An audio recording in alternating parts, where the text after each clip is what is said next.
নাহমাদুহু ওয়া নুসাল্লি আলা রাসূলিহিল কারীম আম্মা বাদ। সম্মানিত দর্শক শ্রোতা, সাদাকাতুল ফিতির সম্পর্কে আমাদের কাছে কয়েকটি প্রশ্ন এসেছে।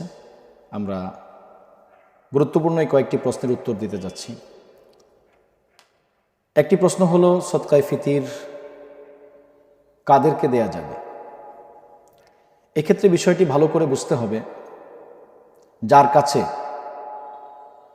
স্বর্ণ, রূপা, নগদ টাকা, ব্যবসার মাল এবং প্রয়োজনের অতিরিক্ত আসবাবপত্র, এই সব কিছু মিলিয়ে ঋণ বাদে যদি 52.5 তোলা রূপার মূল্য সমপরিমাণও না থাকে, তার চেয়ে কম যদি তার কাছে থাকে, তাহলে এই জাতীয় ব্যক্তি সাদাকাতুল ফিতির পাওয়ার উপযুক্ত। এই জাতীয় ব্যক্তিদেরকে সাদাকাতুল ফিতির দেয়া যাবে। দ্বিতীয় প্রশ্ন আমাদের কাছে এসেছে, সাদাকাতুল ফিতির যার উপর ওয়াজিব হলো, তিনি যদি সেটা পরিশোধ না করেন, তাহলে তার কতটুকু অপরাধ হবে?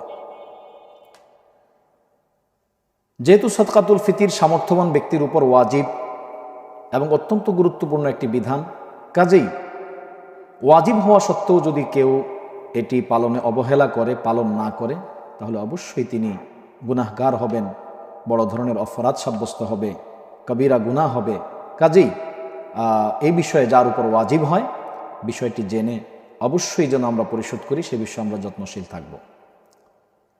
তৃতীয় আরেকটি প্রশ্ন এসেছে, কোনো অমুসলিমকে ফিতরা দিলে সেটা আদায় হবে কিনা?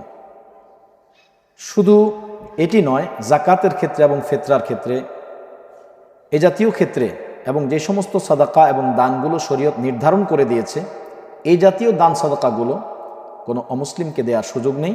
কাজে ফিতরা, জাকাত এগুলো কোনো অমুসলিমকে দেওয়া যাবে না। হ্যাঁ, আমি আমার সাধারণ তহবিল থেকে জাকাত ফিতরা ব্যতীত এমনিতেই চাইলে কোনো অমুসলিম অভাবী ব্যক্তিকে সাহায্য করতে পারি, সেক্ষেত্রে ইসলামে কোনো নিষেধাজ্ঞা প্রদান করা হয়নি।